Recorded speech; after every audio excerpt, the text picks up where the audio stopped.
Hey, good morning, good afternoon, and I guess good evening, depending on where you're at in the world today watching our show. Welcome to another Comic Art Live broadcast. We've got Mike Oeming on once again. I think this will be our fourth time having him on. We're going to get to look at some great art, talk about what Mike's been working on the last 6 months. I think the last time he was on was sometime late winter, early spring. So I'm sure he's done a fair amount of work in between there. I know he's been doing a lot of work with Blue Book. But hey, if you're a fan of original comic art collecting and just learning about creators and more learning about the hobby, definitely consider subscribing to the channel. It's easy. Just click the bell and turn on notifications, all that fun stuff, because we're always doing interesting stuff here, talking about the world of original comic art collecting. So hey, Mike is ready and raring to go. So let me bring him on to the show. Hey, Mike, how are you? Hey, man. How's it going, Bill? It is going well. I'm not a good pitch man. I need to do like a recording at the beginning of my show and be like, this is what you need to do if you want to follow us here. I'm the same way, man. It's just do the work. It's kind of hard to talk about it. Exactly. I should just ignore that, I think, going forward. But yeah, man. So it's good to see you again. I did check. I think the last show we did was either late March or early April. So yeah, if I'm not mistaken, we at that point you were really getting started with Blue Book, right? So and I think that's been the main stuff, at least published work, that has been coming out of late. So where are you at with that project? Well, working on lots of stuff. With Blue Book, the trade finally came out, which is the first story arc, and we're doing several story arcs. So it's not like the complete Blue Book. It's just our first story that covers the classic Betty and Barney Hill stuff. So that's just come out. I'm working on I think 2 chapters ahead at this point with James Tinian. So the book is going really well. It's done really well. It's been a kind of dream come true kind of thing, because it's such a weird project. It's not the kind of thing you could typically pitch to companies and have it work out and stuff. But because of James and certain situations, it's worked out really well. We had this really awesome celebration at this classic theater here in Portland called the Hollywood Theater, which is one of these old style vintage theaters. And we showed Close Encounters of the Third Kind, and we did a signing and stuff. And that event was really, really cool. Dark Horse did like a limited run cover, which actually we have here to offer up. Yeah, we do. That's been going really well. There it is. So much fun. So that's been going really well. And then later this month, Project Monarch comes out. That's a graphic novel that I did. At this point, it feels like years and years ago, but it was only like a year ago that we finished it with Victor Santos. And it's kind of like a Blue Book, but it's like a funny conspiracy satire, which is very fitting for these times that we live in. That is so true. And then there's just more Power stuff coming out. There's more collections from Dark Horse. Brian and I have been talking about like sort of the legacy of Powers, which is like the main story is finished, right? But we still miss the characters, and it's still like a project people love. So we're looking for spaces to do like new short stories, that are kind of out of continuity, to like for like a charity piece or something like that.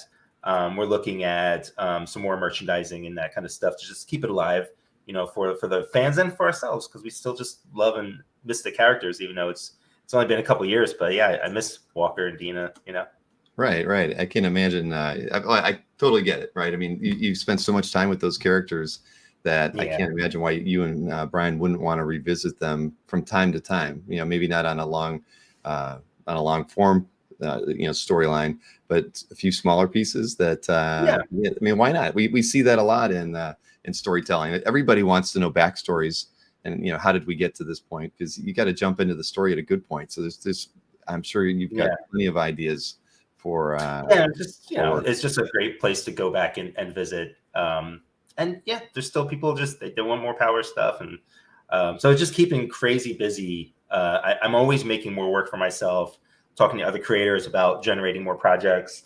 I finally got like a big whiteboard with like a big magnetic whiteboard to keep track of stuff, because there's all these like active projects, and then there's projects that are in development, and then there's projects that are in development but they're like 2 years from now. So I always work on multiple projects, because it's difficult to line up work and schedules exactly how you want. For instance, there's some more, I think, I can say this much because we we talked about at Rose City, there's a BPRD story, an issue that a 4-issue miniseries I'm doing with Chris Roberson and Mike Mignola. I think Dave will be coloring it, I think. But it takes time to put all that stuff together. That's not 2 years out, right? Is that something that's going to be closer? That we should be starting relatively soon. Like we've got like the stories all worked out and stuff. So that will start soon. I have no idea when it will come out, but it's kind of an example of, and we had started talking about it like last year at some point, I think during the winter time. Because it was shortly after I turned 50. I like look back at my career at the things that I'd done, and very pleased with it. I couldn't believe that I was able to do the sorts of stuff that has happened. But one kind of regret that I had was I look back at like I was involved in the very earliest BPRD kind of Hellboy spinoff stuff, and then I didn't do too much more after that. It just didn't occur to me to ask, or I don't know. There's all these other circumstances. You're always busy and doing stuff, and I was like, oh man, I really wish I had done more. So I reached out to Mike and Dark Horse and was like, whatever is going on, I want to do more things. So we're talking in that. We're talking in that field and stuff. And while that's being worked on and figured out, you need to fill in the blanks. Like I can't have like any empty time, and that goes for even my own projects. From the time that you work it out, the time that you draw it, you have to like fill in these things. So people think that I'm kind of like crazy for working on multiple things, but like you kind of have to juggle a schedule, unless you have a monthly gig, you have to kind of make things happen, and other people's schedules don't always match up with your schedule. So you just have to roll with it. Just say yes, and then work a schedule and try and figure it out, I get it. You got to hustle a bit in this business. I mean, I'm a compulsive drawer. Like there is the hustle aspect of it, but even if there wasn't, I think I'd still be just as busy, because it's not like my ideas are the best or the greatest, but they drive me. I'm very passionate about just telling another story, another panel. When I'm not drawing, I'm thinking about what I should have drawn. My coffee is coffee off. Yes, Starbucks has been delivered. All is right with the world. The show can go on. Yes, well, I've been waiting for this all day, but no, I get that, and that's cool. I mean, I think I'm kind of the same way. I think I always have about either a half dozen to 2 dozen projects, in the works, or things that I should be working on or planning towards. So I get it. I mean, I think I don't know what I'd do if I didn't have that many things going on. It just keeps me pretty engaged with what I hope to achieve, and in a certain time frame. I mean, if not, I don't know. But as we've talked about, we mentioned we brought a CEO in here to help me, probably, who will say, Bill, you only should be doing about 4 things at a time, and let me take that's probably the way that stuff should work. But that's cool. But with the you mentioned Project Monarch. Now that was that's something I know. I feel like you might have touched on it in one of our prior conversations, but because it's something that you've been working on for a while, and this is something that you both wrote and drew. So I drew with Victor Santos, right? Yep. You've known from Polar, from Dark Horse Comics, and we did my Templar together. And he's amazing. He's like my brother from another mother kind of situation. So we like to work together a lot. And I started writing Project Monarch probably back in 2013. As I've always been into like fringe and conspiracy stuff. Unfortunately, as I was working on it, like that whole field kind of changed, and things got weird and things got real, and it went from like this sort of outside the box what if thinking to like really crazy and dangerous stuff. So I had to rewrite it several times to sort of match the tone of the changing times. Mm-hmm. And it's a fun conspiracy satire dealing with like Stanley Kubrick film conspiracies and MK Ultra, which mind control stuff, which is all real. But I kind of try to anchor everything down with like a family story. So it's really focused on the family struggling their way through this crazy minefield of conspiracy satire. And Victor did an amazing job bringing the action. That's what he really specializes in. And I drew half of it, and he drew the other half of it. And that'll be out later this month from Dark Horse as a graphic novel. It's available for pre-order now. You can just order it anywhere. I think it comes out like the 19th or something. Okay. Now, was there a reason for you not drawing the entire book, or is it kind of work well with the story, having two illustrators, telling the? I think I always intended to just work with Victor on it.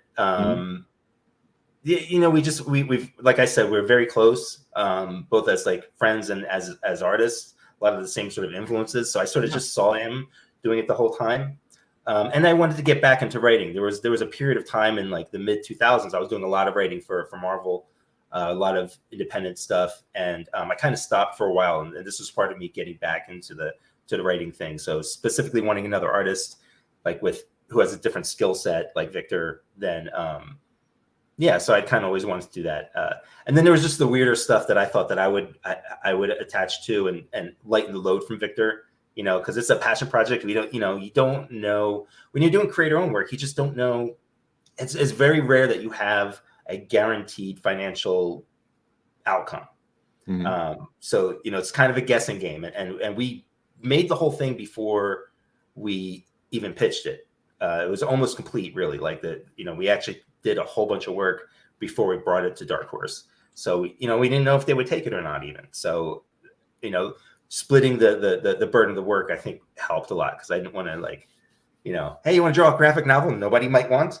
How do you work something like that? I mean, I know you've worked with Victor before, but I mean, do you go into it saying I'm going to do a page rate with you, or or on a project like that? I mean, I'm just kind of curious, how do you structure the business model for something where it may not get published? I mean, do you kind of go in hoping that it is going to get picked up, and that there's something at the end of the project, or and I'm sure working with a friend that changes the whole dynamic on how you even plot out and plan how you're going to address it. Like when I say that Victor is like me, or I'm like Victor, that we're so close, like he's also a compulsive drawer, a compulsive creator. He has as many projects as I have going on in the works. So I just knew he would be down for the adventure, for the challenge of like, hey, let's just jump out the window and see if we land. There are other creators who I would have to figure out something with, because we're just not on that same wavelength. I don't expect everybody to be that. I don't know what the word is. I don't want to say committed, but maybe committed in the other way to the work. That need to create stuff. I mean, Brian Bendis and I are the same way. Like, even though it's pretty easy to say we'll get a publisher with Brian and rates and stuff, but we're working on a thing now that I think I've drawn 2 to 2.5 issues worth. Without like the deal in place yet. Right. And I often do that. Like when I did the After Realm, I just started doing it before the Kickstarter. So I didn't know if anybody would want it. I didn't know if it would do well at Image. I didn't know any of that stuff. I just go ahead and just do the work, find a home for it later.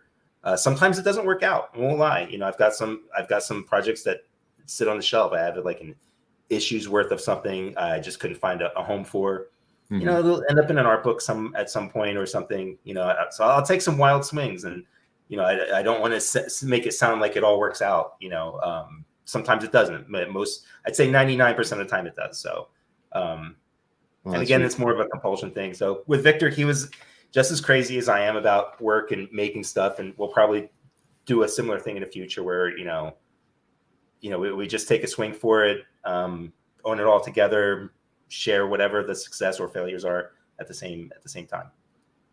That's great. I mean, I love that. And, you kind of do that in any business, but in an arts related business, there are great risks, because the amount of work that goes into putting together, a comic is a lot more to it than I think a lot of people think. I mean, let alone the planning to get to those points to do that. Like you said, it's been 10 or more years since you were just kind of gestating the whole storyline. So it's something that you've lived with for a long time. Yeah. To get to this moment. But yeah, that's great. And I saw a question from Modern Comics Outlaw asking you if you were from Portland. I think weren't you? You're from Texas, if I'm not mistaken. Well, born in Texas. Okay. And I lived there off and on in my childhood. It was kind of a big part of me becoming a comic book artist. But I'm really a Jersey boy. I was raised there near this little town called Bordentown near Trenton. So I was a Jersey boy, and I went back to some of our family in Texas once or twice. During one of those transitions, it was very hard for me on all sorts of levels. One of them was just culturally, being from the Northeast, and I was very snobby, not realizing it. I was like 10. I'm a snob at 10, but I was.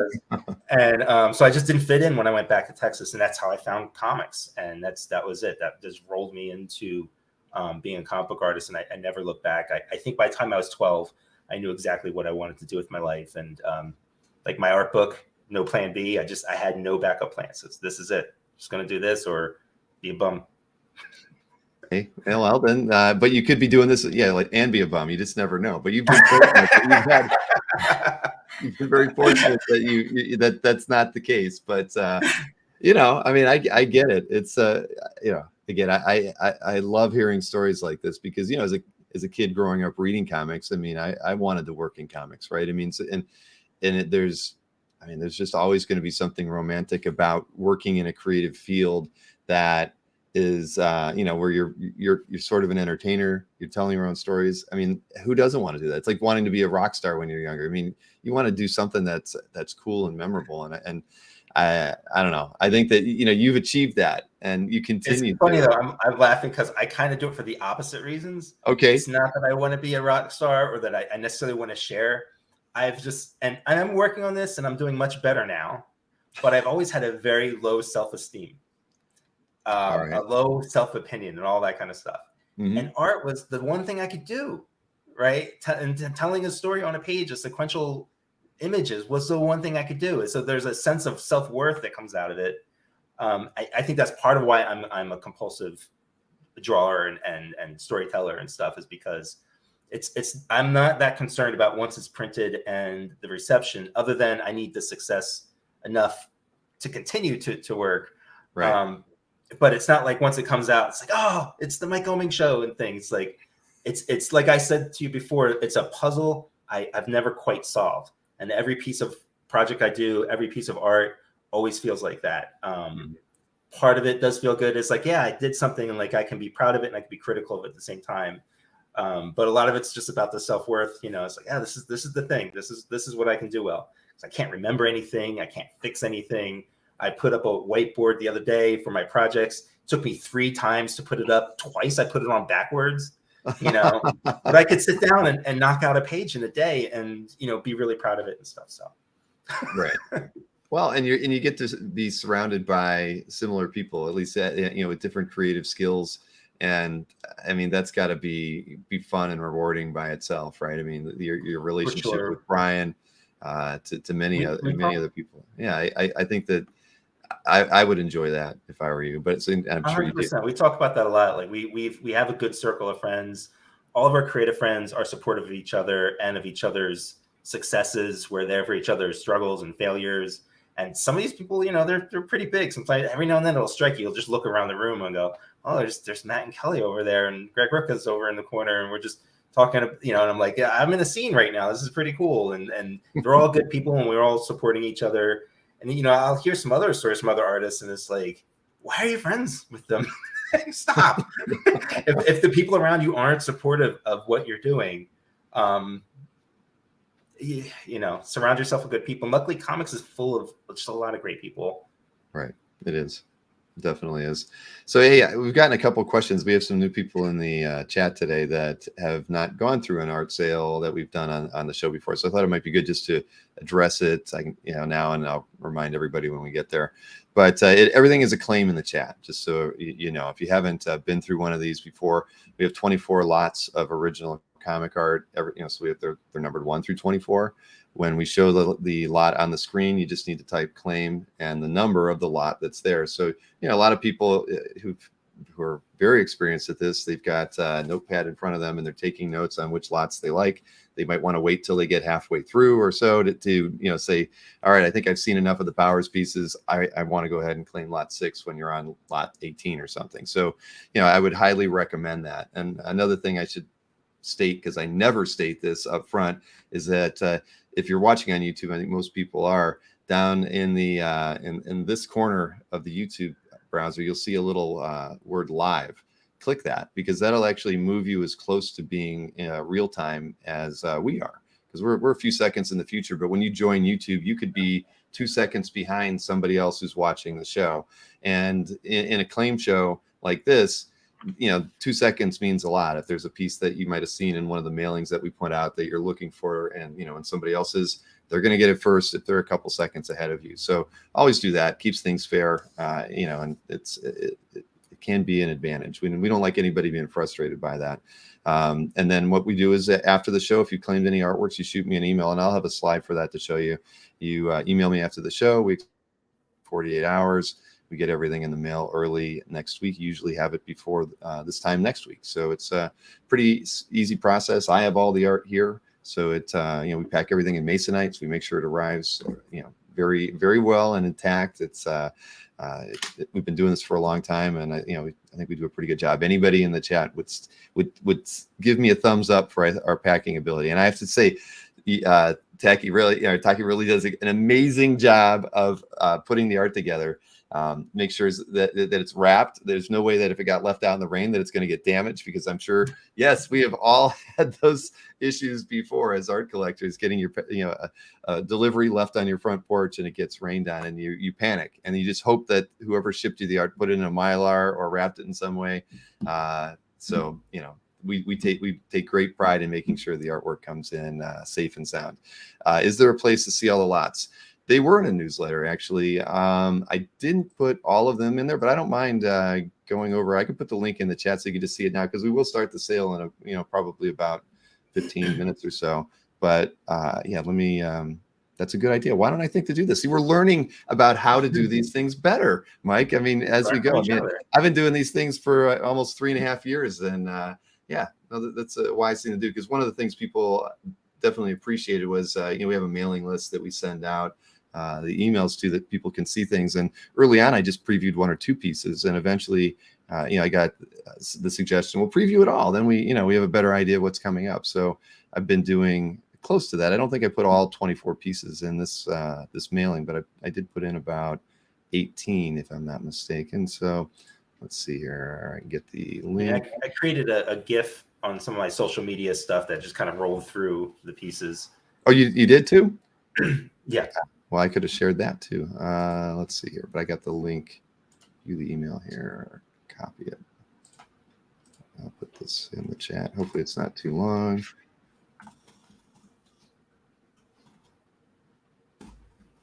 There we go. And Josh is giving me the thumbs up. Yes, we do a good job packing the artwork. So that's a preview. That's the email that I sent out earlier today. Most of the art is shown in there. I didn't put titles underneath, anything, but I think most people are going to know which is Powers, which is from Blue Book, which pieces are more, the custom pieces that you did. But yeah, so go ahead and take a look at that if you like, and we'll be seeing those pieces soon to purchase if you like. Great. Let's see. Kelly W just mentioned, just throwing this out there, really enjoyed Powers. Would have loved to have seen another season. So TV show. Thank you so much. I did not. I hate to say it. There was 2 seasons of Powers on PlayStation. I think you can catch them on Crackle now. Okay. Oh, really? Yeah. I'm gonna make a note of that. I had heard about it, but then I feel like I read a blurb somewhere on social media, and then it just never popped up in any of the things that I certainly didn't pop on my Netflix or my HBO or the few things that I do subscribe to. I don't get cable TV, so I don't really get too many ads like that. I don't have Hulu. It was also as part of the really early experimental streaming stuff back in like 2014, 2015. So it was PlayStation. You could only view it through the PlayStation app, or not even through the app. I think you had to work it through the television or through the game console. Right. Yeah. So it definitely went under the radar. But if you can find out there's lots of stuff we like in there. So how does that feel when you you get something that you've created and they don't put it out there for the masses, and it's probably really good. It's probably really well done, and then I just kind of wait for it. I imagine at some point it will. One company buys out another company or sells another company, and then it'll be easier to view. Right. And in the meantime, it's this little gem that you can find, whether you can find the DVDs or you can find it on. Last I saw it was on Crackle. All right. Well, everybody can get Crackle on whatever your Roku or whatever you have for a TV. That's for sure. Well, cool. That's neat. But so yeah. But if anybody else has any questions, feel free to throw them out there before we get to the sales side of things. But But beyond that, I mean, with gosh, what was I want? There was a couple things I want. I see. I did take a few notes here. Uh, you know, you've gotten to work with with Tinian and Bendis, and being a writer yourself. I'm kind of curious when when you get scripts from those guys. I mean, do you kind of critique it and think about or offer suggestions as a but you're a writer yourself. I mean, and you're already getting to I don't know. They're like, Yeah, do you get on the phone sometimes and just say, could we maybe have done this sequence within the book a little differently? super rarely. I mean, Okay. it really never happens. Okay. They know what they're doing. I mean, honestly, especially with Brian, like I learned writing from Brian. So much of what I learned was from Brian. Not to embarrass her, but also Taki, when she did her book Sleeping While Standing, which was this astounding autobiography, and she chose to do her stories in 4-page increments, page stories that typically you could do in a whole issue or something, and her ability to edit a story down to just the spine of the story really helped me in my own writing as well. It really helped me learn how to be more concise and clear. I learned a lot from Brian. Working with Tinian is super fun because, like, with Brian, it's full scripts and I can just change stuff and Brian just rolls with it. With Tinian, we're doing like Marvel style. Like he's almost telling me a story almost verbally as he's typing. So there's no panels or anything like that. This is page. This is what's happening. Some of it's narrative and sequential. Some of it's literally like journalistic. And then, he just trusts me to bring it together. And it's a really fun flow of, sometimes it is these like journalistic comics, and then it'll break into like a narrative sequential section and stuff. So it's a lot of fun working with both of them and for very different directions and stuff. But I learn all the time from the writers I work with than the books I read. Mostly because I have to read so many scripts to draw. Well, so that was what I was going to ask you, was as far as the way you get the scripts from both of them, is it very similar? I mean, is it full script, notes with panel layouts, or do they kind of just, I've spoken to a lot of artists, over the last several years, and it seems like writers do have different approaches to how they like to kind of give that first pass over to the illustrator, and Yeah. Brian goes full script, but again, he's always like, just do whatever you want. So there are pages that I'll turn into a double page spread, or I'll split a double page spread into two separate pages. He knows like I'll know when there's time for like an intricate layout, which I'm kind of known for, which is making like a maze out of a page or turning somebody's face in a building into the panels or such. And even if I make changes, like Brian never ever comes back to me with, I don't understand why you did this or how you did that. Like he goes, what opportunity is this for me as a writer to bounce off of this? And if anything, what he does is he takes dialogue out, which is the ultimate compliment, but also drives me crazy because like his dialogue brought me to that thing, to this expression, to this body language. But then he realizes as a writer, it doesn't need to be said if Mike is drawing it, and then he pulls it out. So it is the ultimate compliment, but like that's kind of how we roll there. And so he gives me a full script, but full freedom as well. James is giving me the Marvel style stuff and with just as much freedom.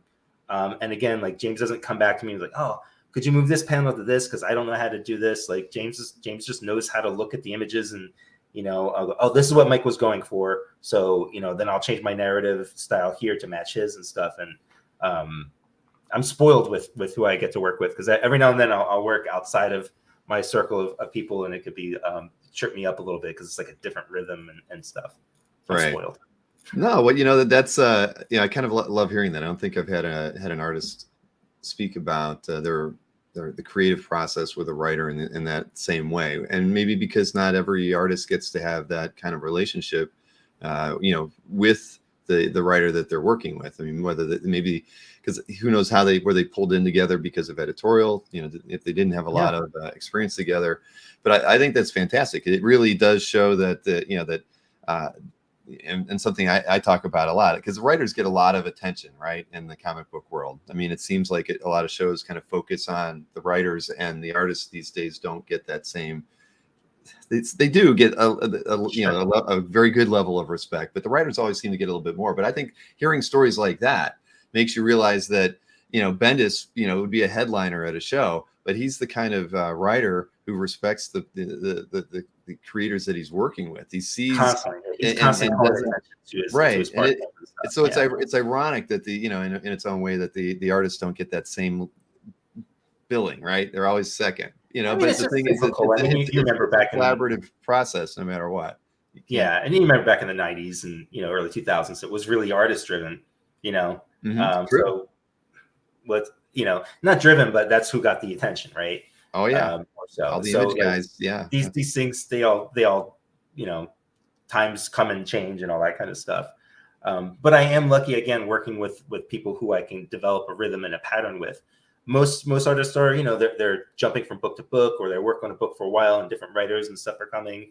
And I respect that. That's like a whole other level of chaos that you have to deal with on top of continuity and superhero stuff. And right. it's a lot of work and stuff. So again, I feel pretty spoiled and lucky. Oh no, again, you've been in the business for a while, and so that's cool that that you have that kind of respect and gentlemen to work with, as far as especially with Tinian and Bendis.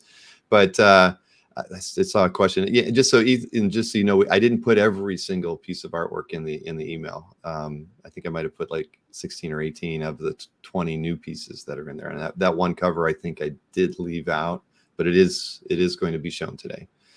And I agree with Josh. It's a great perspective on things. I think it really, honestly, for as many creators as I've spoken to, and which I think probably numbers around 150 in the last 3 years, I don't think anybody's kind of approached it like that or told us that kind of relationship. That's fantastic. Wow.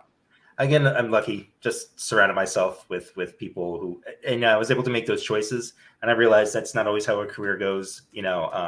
People would do this kind of thing if it was easier, for them or had the opportunities. But on the flip side, I miss out on other opportunities. Like I don't do a lot of Marvel DC stuff, right? So there's a whole interesting realm of creativeness that goes into there, like meeting somebody who you've admired their work, but you haven't had a chance to meet them. It's like a fresh date or something, right? Mm-hmm. And you're figuring all that stuff out, and like it's not all bad. Like that's also got to be great. Like, oh my God, the rhythm that this writer is giving me is completely different than this other thing. Or for a writer to go, oh, I've never worked with this artist, and I'm surprised they did what they did, but they gave me something completely different. Scott, when I was working on the Thor book, Scott Collins on thank you, yeah, on Thor Blood Oath, he gave me back what I wrote, but he just took a different route to get there. And every time I got that, I was super pleased. Like it was like, oh wow, look at this choice that he made. It was different than like what I was asking for panel wise, but he got to the same. He understood why I was making those choices, and then either improved on them or gave me a contrasting or a better version of it. And that's great. That's the collaborative nature of comics. Right. And do you kind of hope to get back to working with the big two, or you just feel you're happy and working with Dark Horse and other publishers? I'm always open to new opportunities and stuff. Yeah. I do have like one Batman story that I'm interested in doing eventually. I don't have a ton of Batman stories in me or anything, but then it's also tough because it's like all Batman stuff right now. So I figured I should just wait until it's not all Batman stuff. Right. That makes sense. Yeah. And it would be fun writing Thor again and that kind of stuff. But again, it's just, you just wait for the opportunities to come, or if I see an opening, maybe I'll ask for it and stuff, it's all like timing and things. Mm-hmm. Well, I wouldn't mind if you did some work on Thor. He is my favorite character, obviously. So yeah, that would be cool. I did love Blood Oath. So that would be very cool. Now, one thing that I got that PDF right from Taki with the scans and the numbers on there, and it was kind of interesting. I feel like maybe we've talked about this before, but it was neat to see that like in those photos that she took for the PDF, the blacks weren't filled in several of the pieces. Yeah. And that, of course, and now they are. So, is that kind of just to keep things moving quickly when you're in the studio? Just, it's a speed thing. It's a time thing. Like, I have a schedule. I'm very serious about my schedules. I always say if I'm not early, I'm late. So on the pages, often, I will wait to fill in the blacks, which it takes like a full day for a handful of pages. But every day, if you're to do that, it knocks off. It's like 20 minutes a page. It's just filling in black, Right. But, between like our home situation, Taki has MS. So like I'm the caregiver at the same time. Yeah, I hate to break it to you. Oh man, so revealed I help today. around. We help each other around the house and all this kind of stuff. So there's limited amount of time to get stuff done, and I'm over ambitious on work and stuff. So yeah, and that's why also working digitally is great. Yeah, that is much faster than working analog, but it's also just a different vibe. It's a different feeling. We're working on a Van Gogh thing right now that Taki has written. I'm almost done with it finally. Most of those are analog and some of those are digital, and they kind of go back and forth. The same thing with Project Blue Book. It felt like it needed to be analog, like it needed like a chunky kind of dirty line, kind of Alex Tothy and stuff. yeah. So just time is a big part of the decision, as well as style or anything else that comes to it. So yeah, these pages that you're getting, originally, the blacks aren't filled in on most of it, except for I think like the Red Sonia piece and some of those like I did as almost like commission styles. Well, the one that threw me, or the two that threw me really, were the Murder Inc., the one that was the published version and the unpublished. I'm looking, I have the PDF up over here, and I've got the art on the table, and I kept going back and forth, and I'm like, what am I looking at here? Why is it the same? And then I'm like, so there's a good example of like, there's no real rule to that, right? So like, I think those, either I finished immediately because, well, as you can tell when you look at them, they're bold shapes, so there's not like a lot of rendering, so it was fairly easy to fill in the blacks on those. Also, I did two versions, and the first version I wasn't super happy with, so I think I really just massaged the hell out of it, and sometimes that means bringing it all the way to the end. But for the most part, I just see it in my head. I see all the black in my head. Like I used to even do a pencil out the page, and then I would take like a markers or ink or some sort and black out all of my black areas and figure out my compositions. Right. And then over the years, I just see it in my head. It's like this little matrix that comes over, and now my pencils just look like it's almost just the figures with like open line work and stuff. And I'm just looking for the shapes for the most part. And then the rest of it comes out in the inking stage, which is sort of the magical part of, that's where everything really happens for me. Well, that's cool. I mean, I couldn't do that. I don't think I could visualize, because again, you have to think about it like that, and you get in the back of your mind beyond that, you have to be thinking about how it's going to be colored. I don't know, but again, okay, you've been doing it for over 30 years. You should have that. That's why I can't do anything else. That's why it took me 3 times to put the whiteboard up, because I'm literally thinking about panels. If you saw the television show The Bear. Yes. There's a scene where a car comes crashing through the window, and the chef is just looking at the cannolis, and he's just like, "This is where I want to be." That's me all the time with that 1,000-yard stare. Mm-hmm. I get it. Well, I'm actually good at hanging shelves and things, so I probably wouldn't have had a problem with that. But I'll tell you, that was the one thing. My wife does all my programming, and I went in there, and I was talking about this one job I had her working on, and she's like, you got to write that down. I'm like, do you really want a whiteboard in this room? She's like, yes, absolutely. So I'm actually going to be shopping for a whiteboard this weekend, because we hit that point where it's like, I can't keep giving her a Post-it note that she'll put like on the corner of her laptop to get it done. It's like, whiteboards are very practical when you're juggling a lot of reminder. Yeah. But I don't think I've ever hung one up backwards though. Twice. It's 3 times it took me. Like once I put the screws in wrong. The second time, backwards, and I was and then I fixed it, and I was like, I did it backwards again.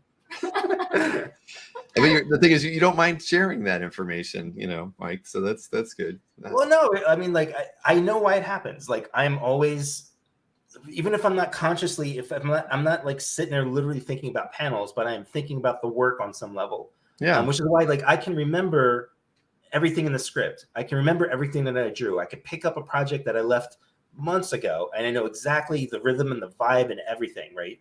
That's just where my brain power is, and it's not on purpose. Mm-hmm. It's just where I'm at. And like, there are important things that I really legitimately, they're important to me, and I try to remember, and it'll just slip out, and I just kind of have to accept that that's sort of how I'm built, and just try and improve where I can, But yeah, I mean, I'm a distracted person for several reasons, you know.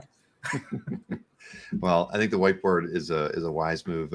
Saw a couple people in the chat. Scott Dunevere popped in and said, "When will you be drawing a Rosie Perez biocomic?" So Scott and I go way, way, way back when I was drawing Judge Dredd, 1993, 92. Okay, that is way back. That's at the start of things. And I've always been a big Rosie Perez fan, and I would draw her in my comics as much as possible. He was very aware of this because Scott was like, not only is he putting out great product now, he was an early art collector. There was a lot of art collectors I just don't trust. I don't know how else to say it. Scott was a great dude. He always looked out for me as a kid. He helped me find jobs and stuff like that. He didn't have to. He wasn't getting a percentage or anything like that. He was like an early patron, really. Like he was looking out for the new levels of artists, and he loved art so much. You know, somebody like yourself, like you were building an art community for a reason. Right. And Scott was like that back in the day. So yeah, he definitely knew about all my Rosie Perez drawings. Yeah, well, the hobby does owe Scott, a debt of gratitude. All the work that he did, early on as a rep and an agent, and was switching over to working with IDW and the artist editions. Oh my God, those artist editions are such a gift to so many of us, fans and creators alike. Yeah, I mean, they're everything. I completely agree. I mean, and for those of you out in the audience, if you've never seen an artist edition, they're oversized. They print the artwork at full size. You get to see the original page of art, coffee stains and all, however it is, and they're just absolutely amazing because you can't own. I love the coffee stains. Yeah, I think that's right, exactly.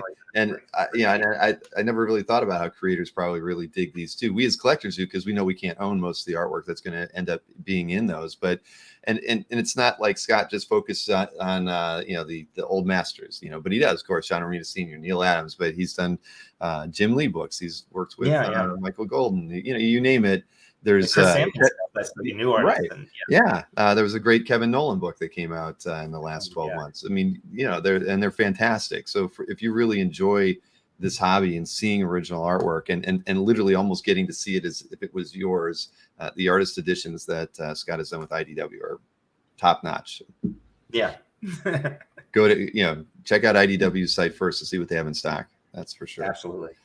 Robert mentioned, I would love to see you do a Moon Knight story or a Wesley Dodd Sandman, maybe even Etrigan. Yeah, those are all of those would be a lot of fun for sure. Moon Knight, especially with like all the possibilities of, immediately the first thing I think about it is composition, high contrast stuff, the shapes that you get out of the moons and his cape and that cowl and all of that. Etrigan and anything attached to Kirby is always a lifelong dream. Sure. No, I could see doing any of those. That's for sure. That's cool. Raphael mentioned he got a great commission from you in the past. I don't know if you mentioned what it was, but there you go. Larry's in the audience too. Larry was giving Scott a vote of confidence by saying he's the best. Yeah, Scott is the best. No arguments there. So hey, we could. We're at like the 45-minute mark here. Is it cool to kind of move into the art sale side of things? And we're going to talk a lot about the art, and it'll probably lead its way into several other side conversations as well. So I'm going to go ahead and show the slides that just kind of outline how the whole process works for those of you who've not done one of these before.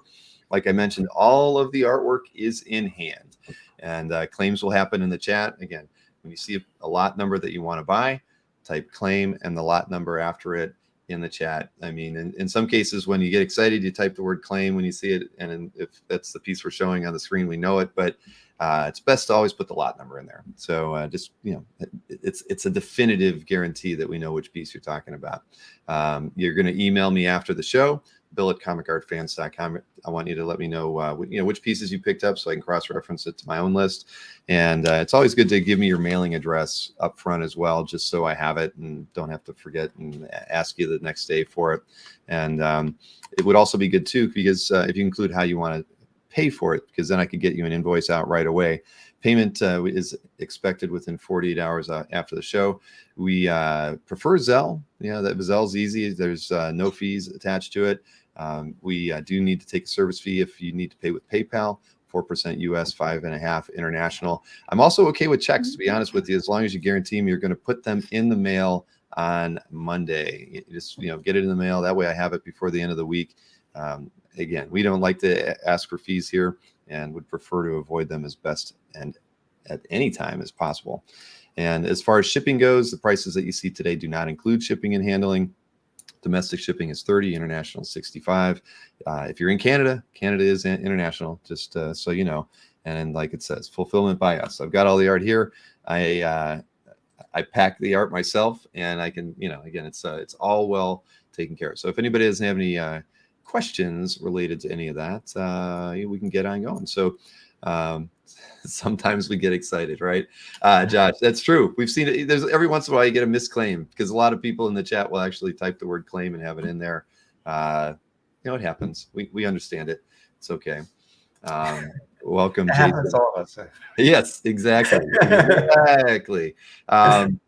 But all right, well, cool. We'll get things started here. We got 50 people watching the show right now, and just so everybody knows, we do kind of meander around a bit. I actually, and just so Taki knows, I actually stuck with the order that I got from her, and that's not the order that you see it in the mailing list either. I knew going into it I was just going to put it in a random order in the mailing, so the lot numbers don't follow that. I actually followed the order from the PDF file. I just felt it was easier for me to match the art up and just order it that way. So we kind of, we're going to start off with some Blue Book stuff, but then we're going to move into some powers, maybe out of powers and back into powers. Just keep that in mind. It's not like lowest to highest either. It's all over the board. There. I think I've got it all out of the way. So we'll go ahead and show the first lot here. Like I mentioned, we're starting off with some Blue Book art. This is the cover to Blue Book 5, which I think is the most recent one that's come out. Yeah. It's the last issue of the first arc. Okay. So this is lot 1, priced at $1,000. It's on 11 by 17. Like most of the artworks that we're going to see today, I think there are maybe 2 pieces that are on smaller board, but most of the pieces are 11 by 17. So, again, I can see why, you can probably look at the drawings that you do and you could leave things, you're all about shapes and contrast in a lot of ways. I think that's like kind of the signature, appeal, I think, when people think about your artwork. And this is, a great example. I love the way you silhouette the trees. The way you render the clouds. I mean, it's, you can think it's just really nicely done. And as far as like just composition and the graphic quality, I love the approach to putting the figures over the UFO like that. Again, just you've got an eye for making a well-composed and striking graphic cover. Oh, thanks, man. I really appreciate it. And and this stuff is interesting too. Whenever I draw something that's based on real people, and Betty and Barney Hill were definitely real people, and they became really important to me as characters. The part of it was they reminded me of my parents' generation. So there was stuff in their biographies that I was reading and learning about that just it really struck me. And they, I knew they were real people going into it, but the more you're drawing them, the more you want these real people to be represented well. And also they have family members that are alive and they may see this, and we want them to be able to look at these things and hopefully see it in its best light and all of that. And hopefully wherever they are out in space or in the far beyond or whatever, they approve, hopefully. Yeah, I never thought about that with Blue Book, but you do have the potential for family members to come into this, see it when it came out, or stumble across it sometime in the future. You do want to somehow, pay tribute and get their likenesses down, and really, I don't know. I never thought about that. And I got to be really careful because Betty and Barney Hill's granddaughter is an MMA fighter, Angie Overkill. She's pretty incredible. So yeah, I want to be sure she's happy. yeah, she's probably not someone you want to mess around with. So we have lot 1 still out there, covered to Blue Book 5 for $1,000. Now this is the one that we showed the published piece, the printed comic earlier. This is that special edition cover that you were talking about. That was so it was only given out at the that special event with the Close Encounters screening. Is that so this cover was specifically for this local Portland show with Tinian. It's I don't know how many copies were published of the actual comic, but it had to be. I mean, it was very limited. Yeah, it's probably like 300 or something like that. I'm guessing because the stadium, the theater only holds so many people. So I know the book itself is kind of a collector's item, I guess. I mean, I'm not in that world so much, but like I said, I know that book there's just not a lot of copies of. And then the actual cover, I just had so much fun. That's the Hollywood Theater here in Portland, this ornate old style theater, and getting to draw the aliens, not creepy. Right. Just eating their popcorn with the UFO blasting over it, sort of Close Encounter style. It was a lot of fun. So this is my favorite pieces. It's one of my favorite pieces for the whole series because nothing else is really going to be like this. Yeah, it's so fun. I love it so much, and I love the aliens face eating the popcorn. That's my favorite. Even the one with the soda pop. Yeah. But yeah, no, I mean, it's awesome. And the perspective on the piece, again, it just comes back to your eye for composition on here.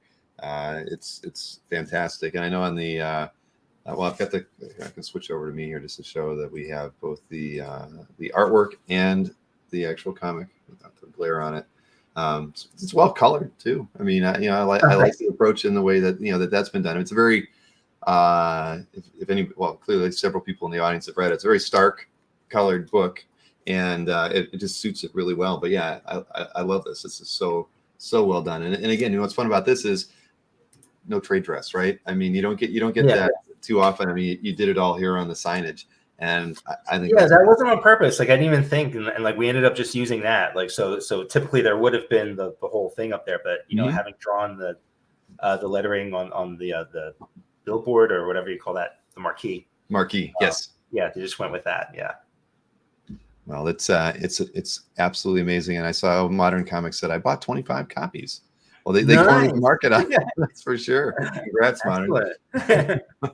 I will sign all those copies if you ever see me or whatever, Speaking of that, are you going to any shows in the next 12 months that you have planned, or nothing? No, nothing this on the is pretty radar much yet? it. This is my comic book show. We were just at the Rose City show for just a day where we did like a panel. I did a panel with Mignola and Chris Roberson, and we did signing afterwards. But yeah, we just don't get out very much between work and health. But we do hope to get on the con circuit again at some point. So we'll see. But this is your best chance to get anything because I'm just not, unless you're in Portland, then sometimes we'll sign at like one of the stores locally here. But that's about it. Okay. Quick question from Zach. Do you prefer single issues or original graphic novels for your work? Oh, that's a great question. Usually it just depends on the project. I'm doing a thing right now. It's an anthropomorphic medieval plague story for children. Wow, that does not sound like a children's book at all. It's called William Newberry, and it's based on an actual medieval monk who was the very first historian for England, and he was writing all the stories. And at the same time, recording the histories, he was writing about the dead coming back and vampires and ghost stuff. But, they lived in a very spiritual driven world back then. So they didn't question that what was going on. And he just wrote it as fact. So my next thing that I'm doing is through Dark Horse, and it's his story told anthropomorphically. I initially intended it to do it as a graphic novel because I felt like it built up towards this one story. A story actually that came out of Project Blue Book. We did these backups called Weird, True Weird, and it was about the green children. And if you know, this is a medieval story about these children who were green skinned and just showed up out of nowhere, and it was a real historic thing. And that was what this story was leading up to. So I felt like it was one thing. It would work great as a graphic novel.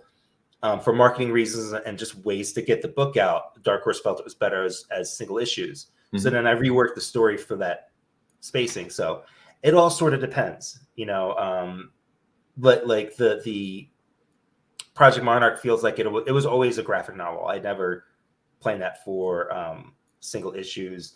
Van Gogh that we're working on right now has always been a graphic novel. So there's no real answer to that. It's just some things seem to lend themselves as individual issues. I don't know which I prefer. it just depends on the story. And the marketing has changed. Like there used to be a day where I was like, I would never do a straight graphic novel because you spend months working on it. It comes out and people talk about it that week and then it's done. But that's kind of changed. Like the appreciation of graphic novels, of original graphic novels and collection stuff. It's almost pretty much as equal to individual issues. So. Right. So sometimes the slow burn of, like Blue Book coming out on a monthly basis is better than just putting it all out at one time. And there's the upside of that, right? There's shelf life and more visibility.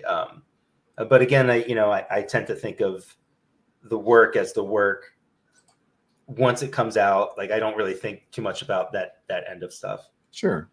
Makes sense. All right. Well, it's a good question. So let's see here where we're at. We're on lot 3 now. So this is a change of pace. We're switching over to a Red Sonja piece that you did special for the show. This is on 11 by 17. Great ink wash in this piece. It's priced at $350.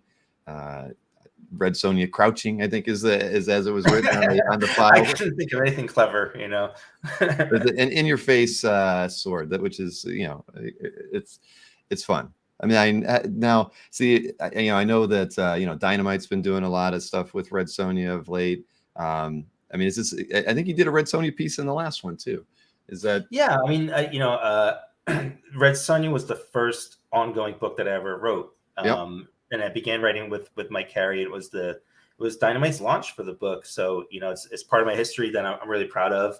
I love the Robert E. Howard universe, and she's fun to draw, so I did a couple of signing pieces. I did another one I didn't collect in here either, but I'll eventually get to it because I just did like 5 or 6 drawings and just kind of ran with it. And this composition just looked fun, and sometimes it's really fun to recreate the logos.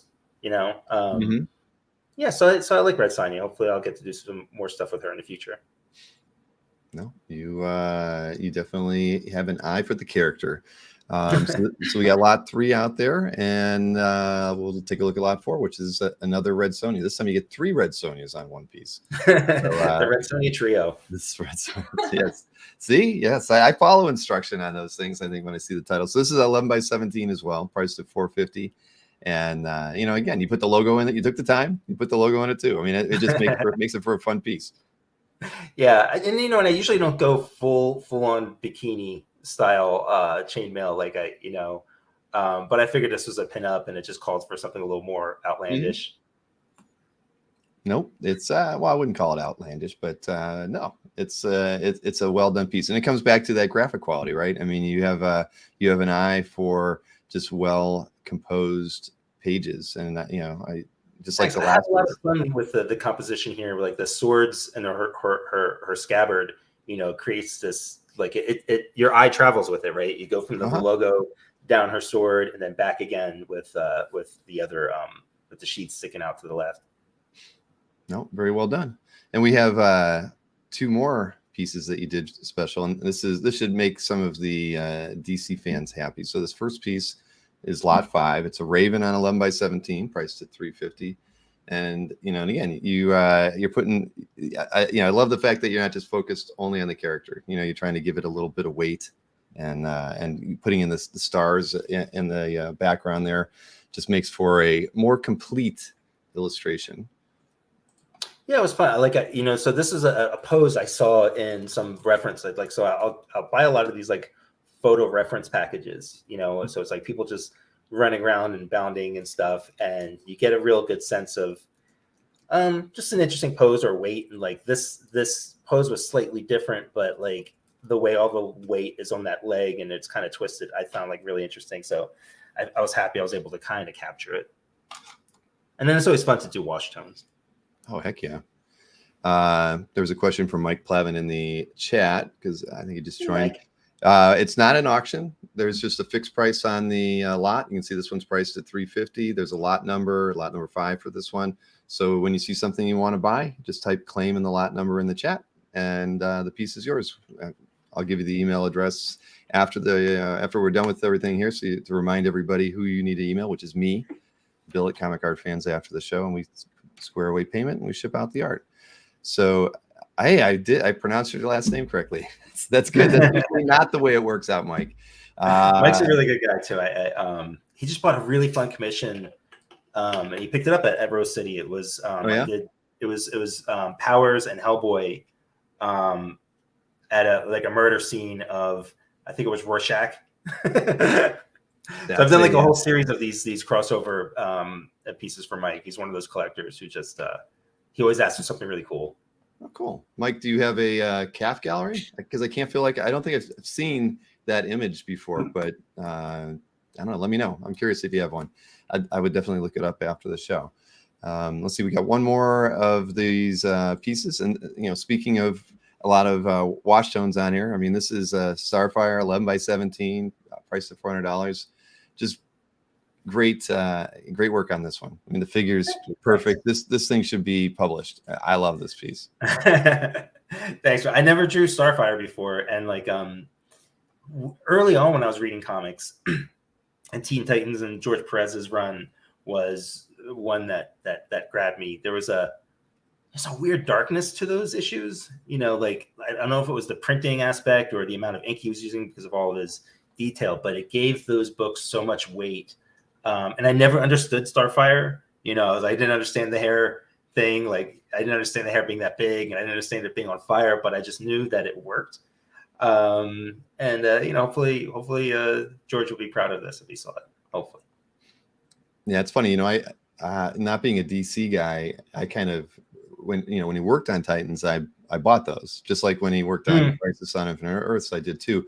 But those early Titan issues were a little dark in their own way. Brother Blood, some of the storylines were a little bit, like not think exactly. My first issue was one where like Wally Wood or somebody was having a heart attack. Like, he was running so fast his heart exploded, and there was a giant demon. So it was definitely those are my first issues of those, and they've always stuck with me.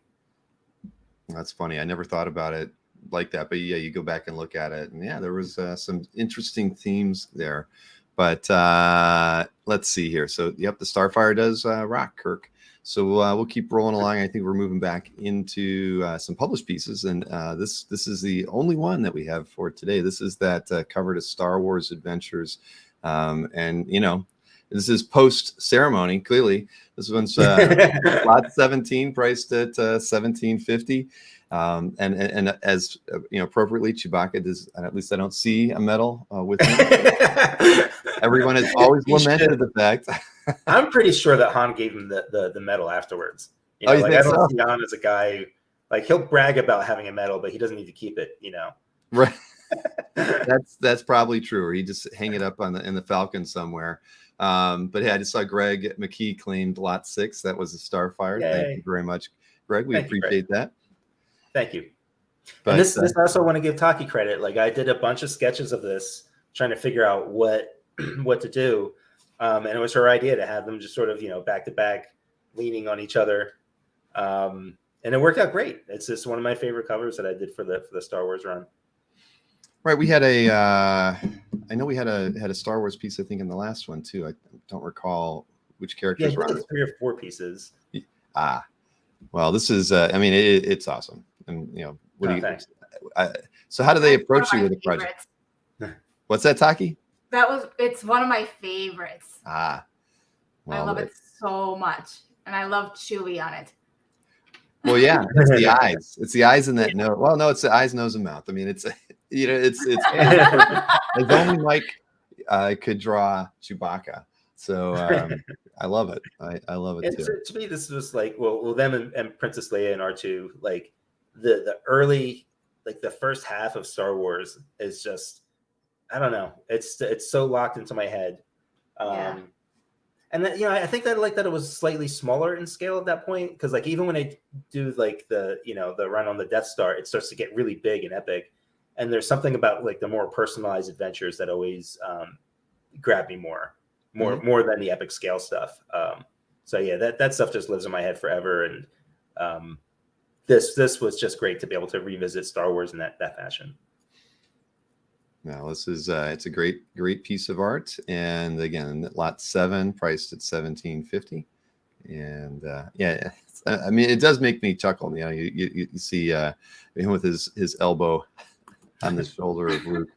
Just a little, you know, gravitas from him. Yes, he's showing off. You know, like, yeah, you're here for me, not the other way around, buddy. Cocky Hound was the best. Yes.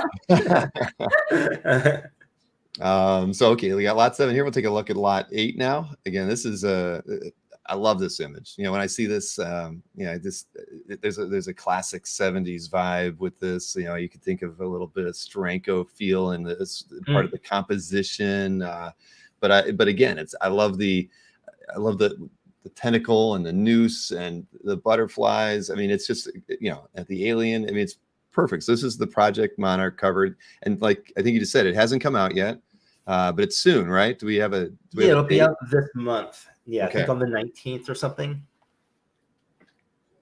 Awesome. So this is priced at $1,500 on 11 by 17, like most everything else. A lot of this image comes from stuff that Victor did inside of the book. Like he created this octopus court. It's the Illuminati court, which nobody survives the Illuminati trials. And obviously the butterfly stuff, like, kind of has a dual meaning to me too. Like, so there's obviously like the actual mind control stuff that CIA was trying was called Project Monarch. But it also brings me back to when I was really young, my mom, who didn't live with us for a little while, would write me letters, and she would always draw like flowers and little monarch butterflies. And so she was sort of my first sort of artistic influence. I think those letters were sort of the reason why I started drawing and stuff. So I remember thinking about that specifically when I was drawing this. And then there's 2 hot chicks too. Of course. And, you know, one thing I didn't notice when I was looking at the published cover versus the art, you know, the film reel, you know, going around there has images on it too. I mean, what were those images pulled from that got you to select them? Those are all from inside the book. So okay. Some of them are Victor's panels. And I don't remember if I just redrew them digitally or if I just actually grabbed his art and put them on there. Okay. So I'd have to take a closer look. And I also reversed the. I also think that you should talk about who those women are, or like why you were inspired by. Sure. Yeah. So the reason why like this started, so I always had this interest in, you know, the weird conspiracy stuff, but then I had heard this story called.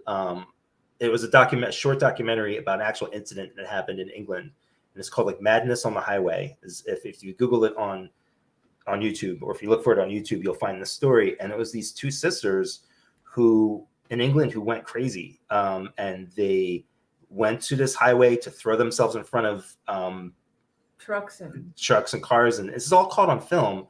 And the police are trying to stop them, and they fight the police off, and they run out into the traffic, and you see the girl get hit by like an 18-wheel truck, like a huge truck. She rolls under the tires and everything. So then the cops are trying to still stop the traffic, and they run over to her. They're trying to help her, and she fights them off to the point where they're trying to pick her up off the highway, and then she's like fighting 5 cops. This is after she's been rolled over and stuff. And then her sister leaps out in front of another car, and she gets hit as well. And then she starts fighting the cops.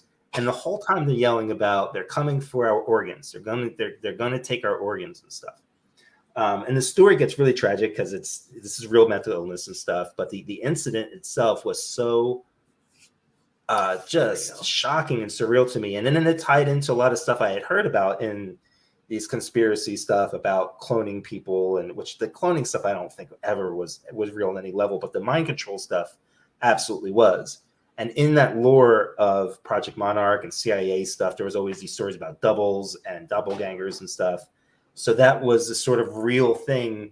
I mean, for as crazy as the book is, it was based on some real stuff that influenced me. And that's kind of the problem with conspiracy stuff. Like, so much of it is laughable and crazy, but sometimes the real things that actually happen that are documented, easily found, are as crazy as the stuff that you dismiss. Right. So it's an easy slippery slope, and it's fascinating to what people will believe and why they do believe it or don't believe it and what it means. And I don't know that I solve any of those issues in this book, but I definitely address them and hopefully point out some of the dangers that it's turned into. Well, I'm going to look out for it. So you said on the 19th, right? I think so. I'm really bad at knowing when my stuff comes out. So having it come out on the 19th, I'm just curious, when did you actually wrap it up? When was it done that it went off to the printer? Sometime last year. That long? Wow. Yeah.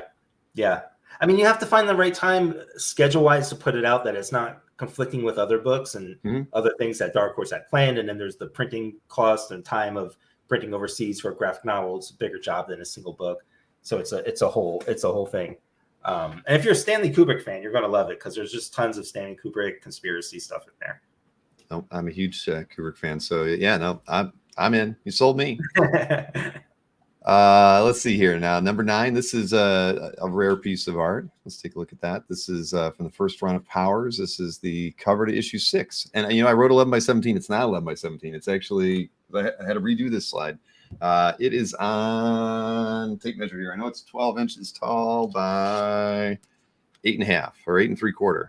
So this is the cover to issue 6, first run, priced at $1,000. And tell me about this one, Mike, because we've never had I believe a cover from the first run in any of the shows that we've done in the past. So yeah, I haven't had a cover from the first run in years. I don't even know where we found this. It was like just stuck in between stuff. I haven't had any Powers artwork from the first run. I don't think I even have any interior stuff from the first run.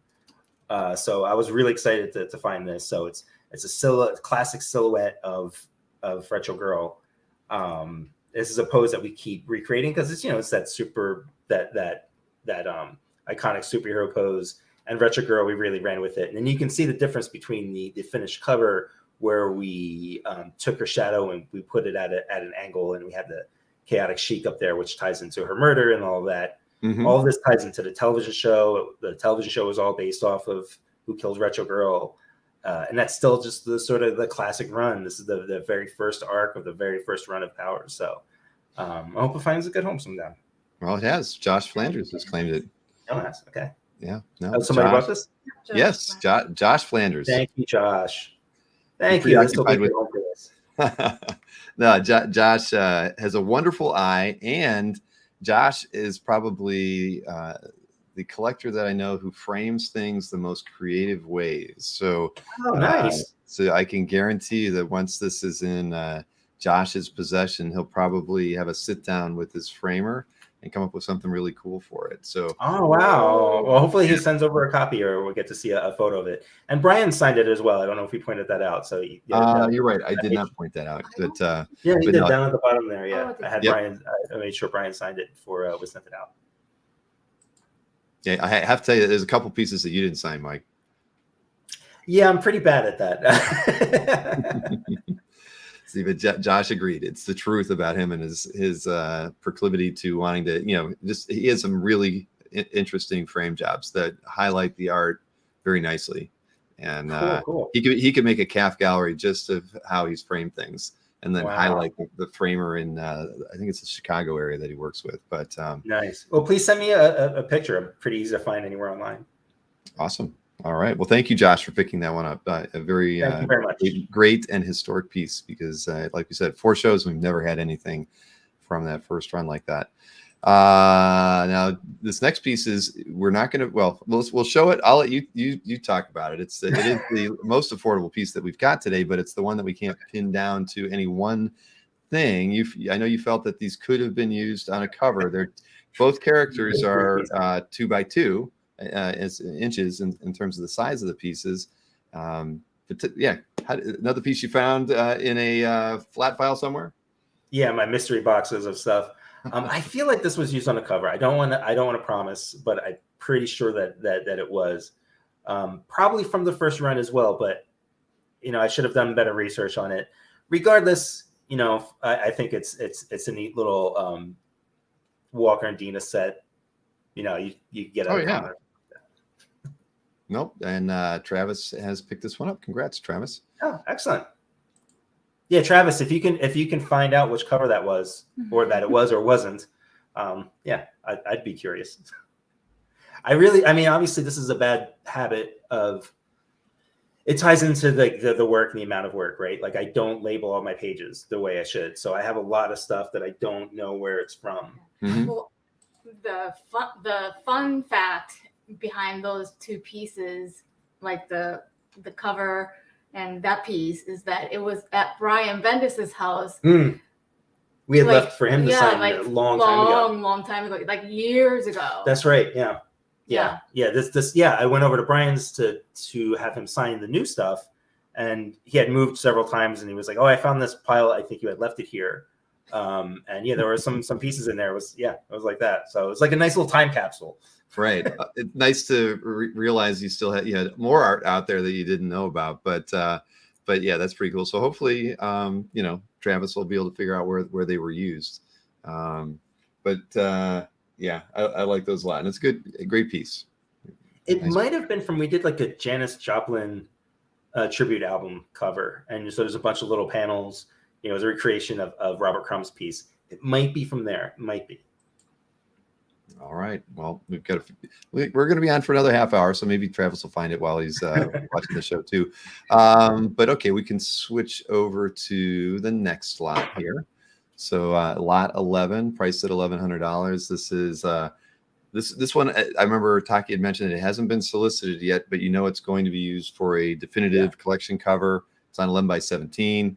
Again, just fantastic composition. I mean, the thing is, your covers are just so well thought out. I mean, you've got the smaller figure, the larger figures. You've got the cityscape behind it. You choose what things to, that should be left in shade, in shadow. They're the things that are in white. I mean, you just have a really smart, creative, graphic eye when you approach these covers. And this is a wonderful example of your work. Thank you so much. Thanks much. Yeah, this is for the Dark Horse is doing the new definitive collections, which is like 2 or 3 arcs together. And again, there's that classic retro girl pose. Mm-hmm.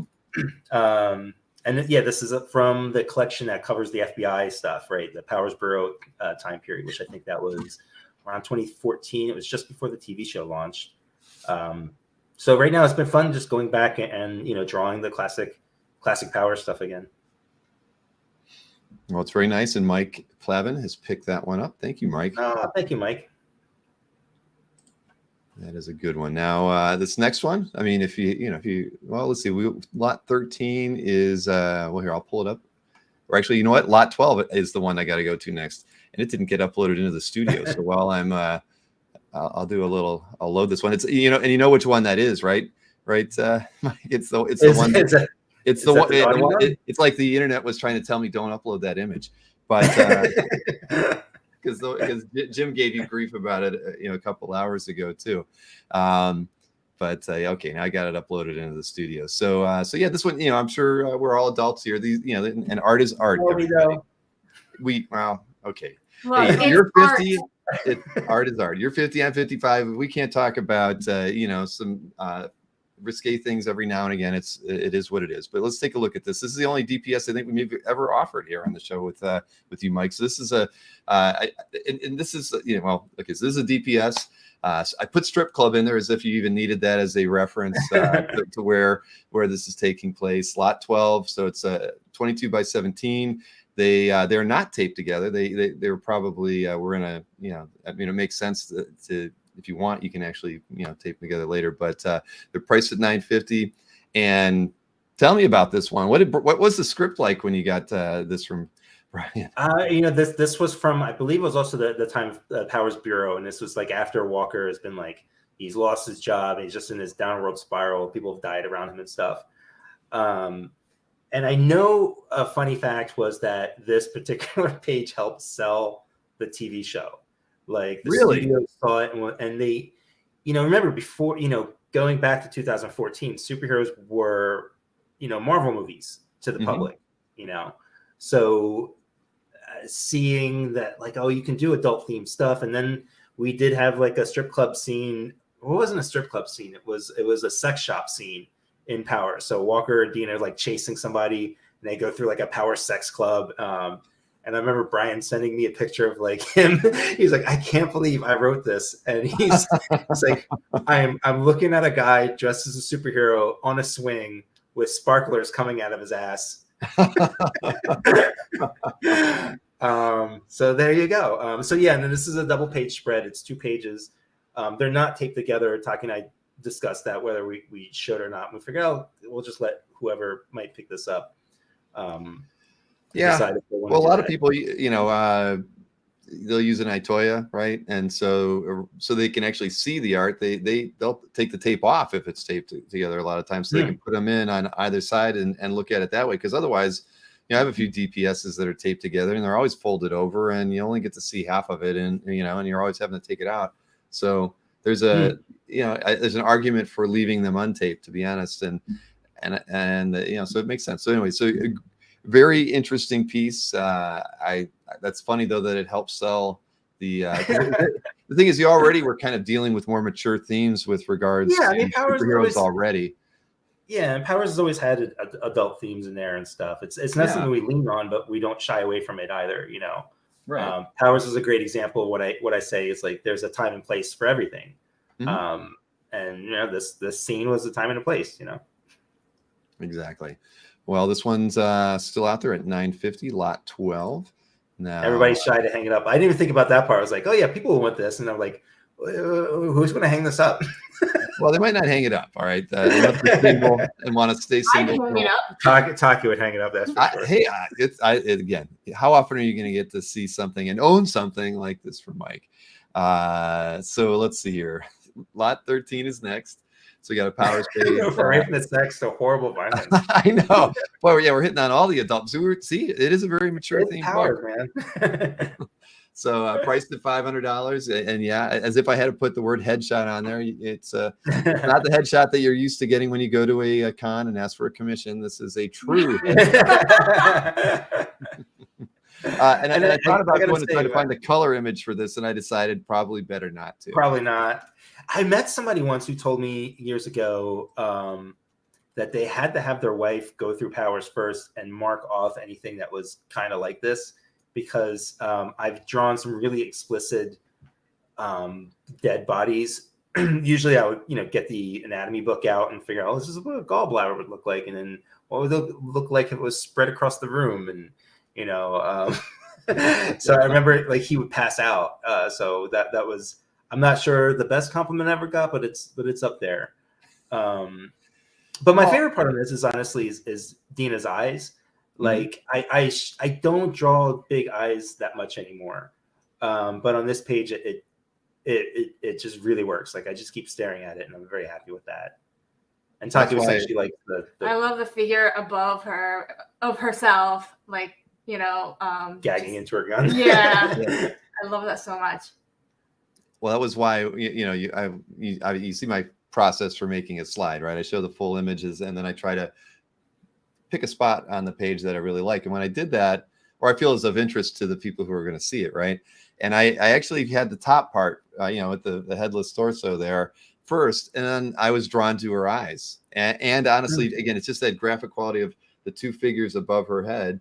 I felt like that was more powerful than the corpse. And just like you just said, the thing that you're drawn to is her eyes. I think it's wonderful. And so Travis picked this one up. So thank you so much, Travis.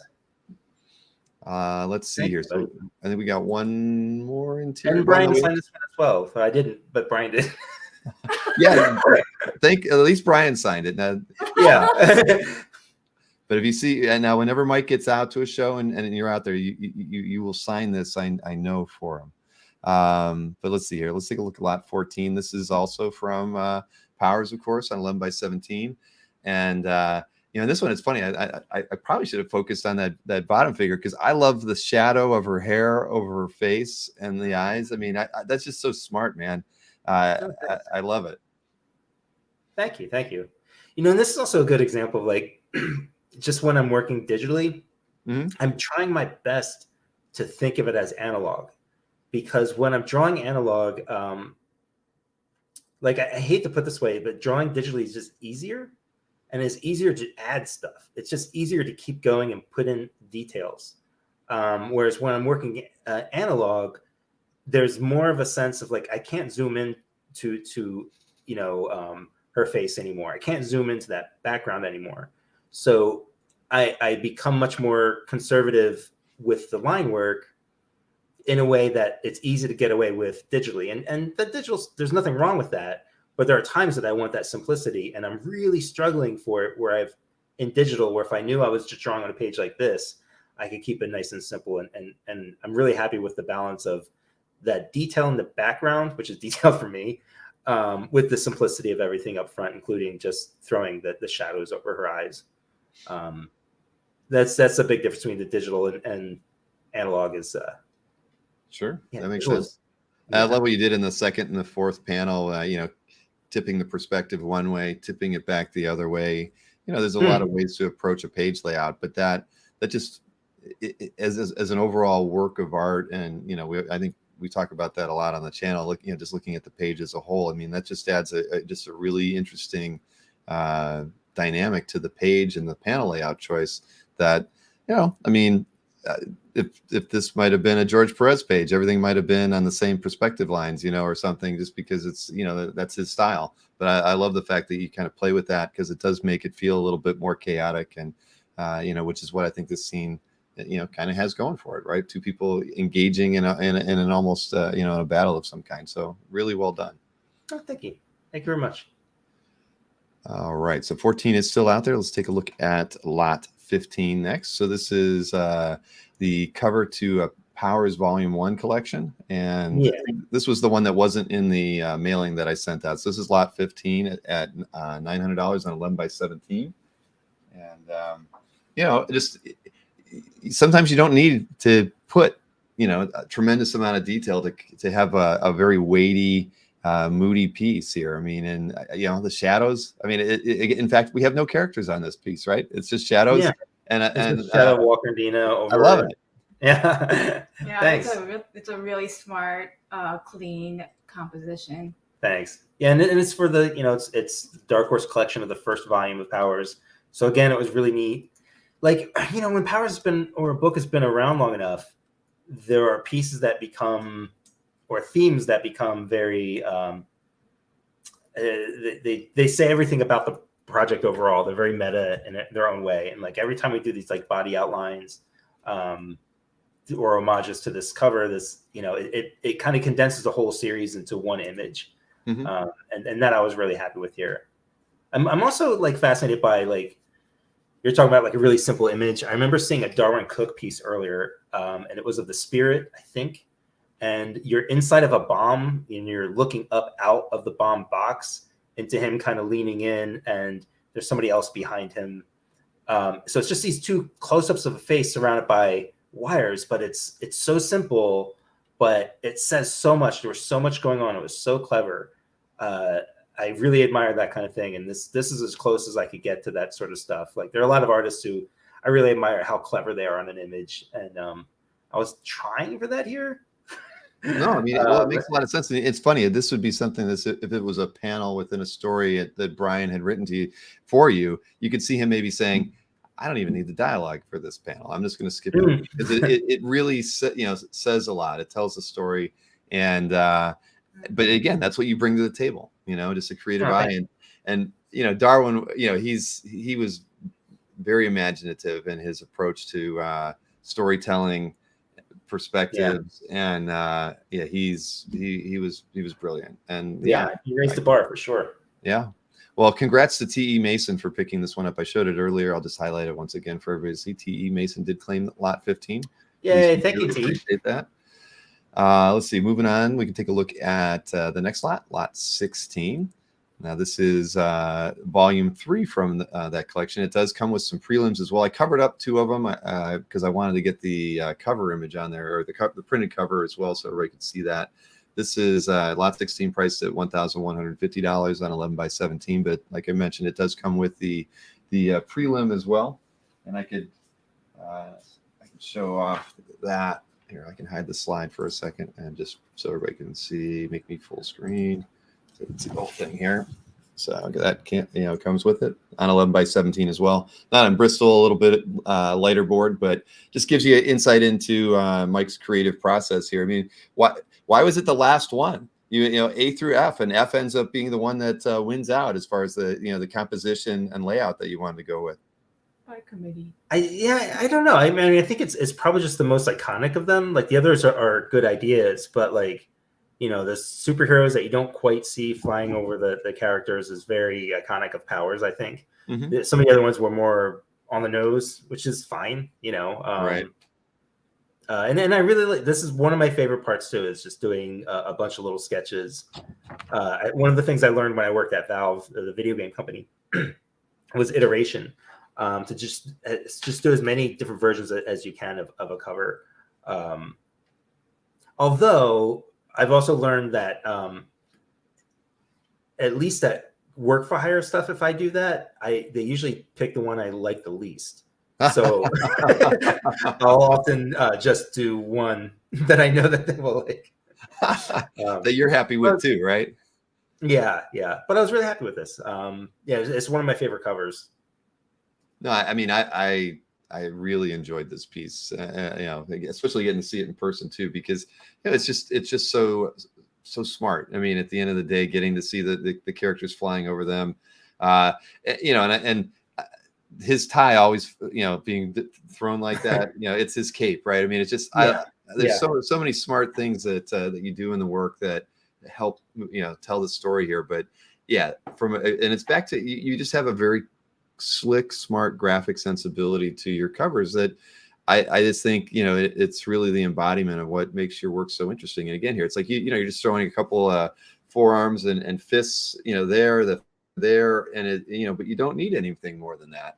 And you know, it's brilliant, beautiful. And E. Mason is the person that claims this one. We have an E. Mason and a T. Mason in there today. So thank you, E. Mason, for picking that one up. Thank you, E. Mason. Let's see here. Now, so this is a little, well, let's see here. Let me get this one here. So this is lot 17 next. Now, so we're switching a little bit here. This is the Murder Inc. cover. This is the one that threw me when I was looking at the artwork compared to Taki's PDF file. But this is actually going to be two pieces. So you know, you get the published version, as you see here, and then this was the unpublished version, kind of as part of that. You know, it's you know, I'm sure. Now, is this one where you had done 6 designs, or did you really just do a couple and you did this one first and didn't like it? This one, I just knew what it was going to be from the beginning. That, you know, I like the idea of recreating a cover from a panel within a book, you know, kind of like they used to do back in the day. So I knew exactly what this cover was going to be. It was just tricky to get the right angle. You know, his body language is a little odd on the other one. I wouldn't say it's odd. It's just off balance or something. I just knew it could be better. Well, the only thing, you know, when I look at it, I think it doesn't get to have those large blacks, or, I mean, I'm not sure how you would do it, right? You don't get to see this. The snow could have been there, but it might not have been as impactful without. Yeah. Actually, that was a huge part of it. Was I knew I wanted this this trail of blood behind him. So originally it was just going to be him pulling him through the snow, that kind of bluish white snow with the blood trail behind him. But then I realized it still didn't just have enough contrast, which is why in the other one, you know, half of it is covered in black, and I almost wanted to just do him full, like almost Frank Miller style. But I could just tell in the back of my head there was something telling me that it needed this sort of like horizontal line cutting across it so that the blood can really, because the red would contrast much more against the black than it would against white. So I knew that was going to happen, and I really had a blast doing it. Like I was really happy with it, because a lot of my pieces are more compositional. So kind of like that Powers cover that we're just talking about, it tells a little bit of a story. So that felt really good, and it's definitely one of my favorite pieces. Well, it's and real quick, I got to show you what's going on here. Boy, sound asleep. My goodness. Yep. Well, I'm glad they're content. That's yeah,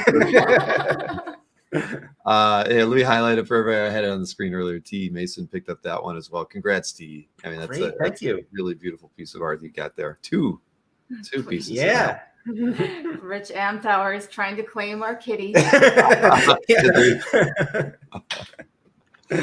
Oh man. Let's see. So we got a few more here, and lot 18 is next. So this one is priced at $1,000 on 11 by 17. Has a prelim that goes with it as well. This is the cover to the volume 6 of the collection. And, again, just fun stuff here. You love to play with character sizes as, part of the, your imagery, and it just works so well. I mean, and it's funny, I look at these things now and I'm thinking, you must kind of enjoy noirish things. I mean, I say that and I'm like, I think about the Dick Tracy work, but I'm thinking, I see this and I think pulp covers, and, there's a sensibility that you bring to your work that is very classic in that, just like 40s, 50s kind of style that you're pulling out. That I don't know. I just see it, and maybe it's just guys with guns that reminds me of that era. But again, just a fantastic piece here. Oh, thank you so much. I really appreciate it. Yeah, I mean, I'm kind of known for the stark contrasts and stuff, but like I never feel like I go far enough, to be honest. Like I always look at my piece and more black. I should use more black. Well. Really? Is that? I mean, you keep thinking about that. You love kind of that contrast, making sure you get that in there.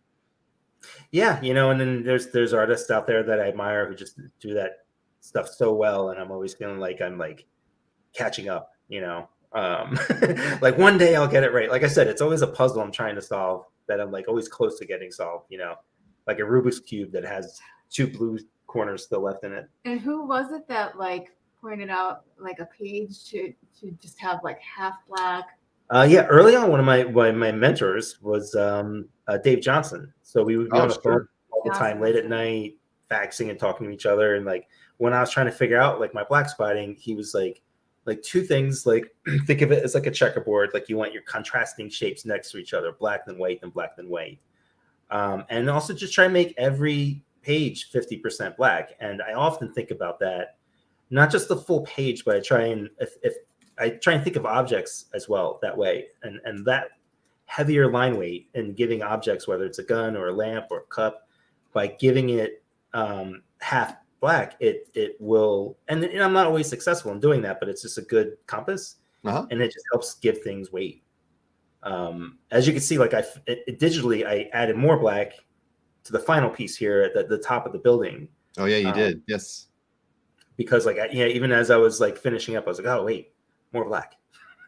Well, this one was picked up by E. Mason, and I also saw that Travis Talbert picked up lot 14, which was the other interior page. The street battle with the interesting perspective on panels 2 and 4. Thank you, E. Mason and Travis. Thank you, guys. Absolutely. And it's funny, when I was looking at the lot 11 earlier, I was pulled back up.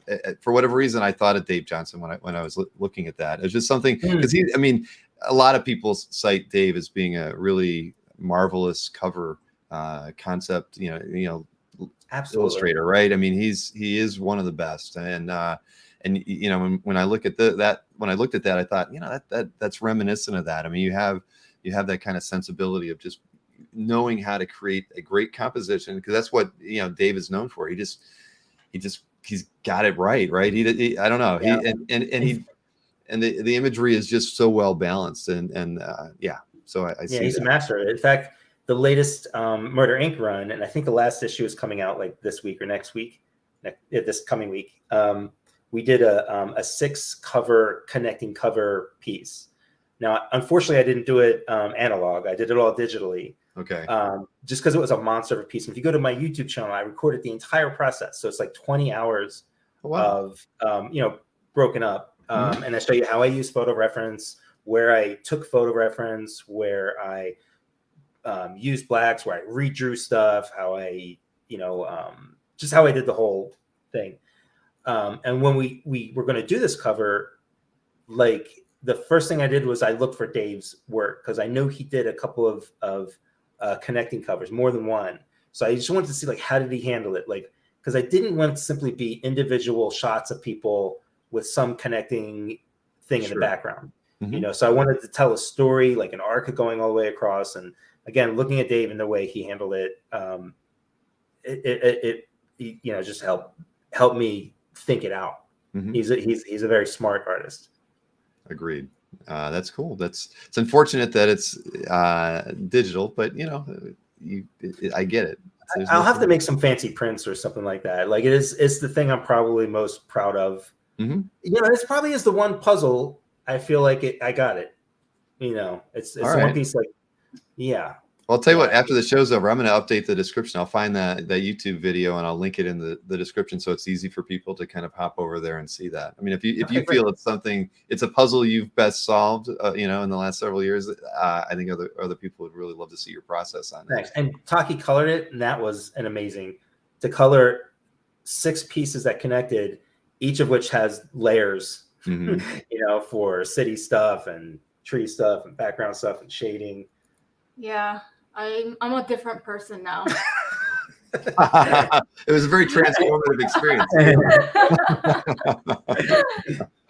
Well, awesome. Well, then, I will definitely get it in there as soon as we're done today.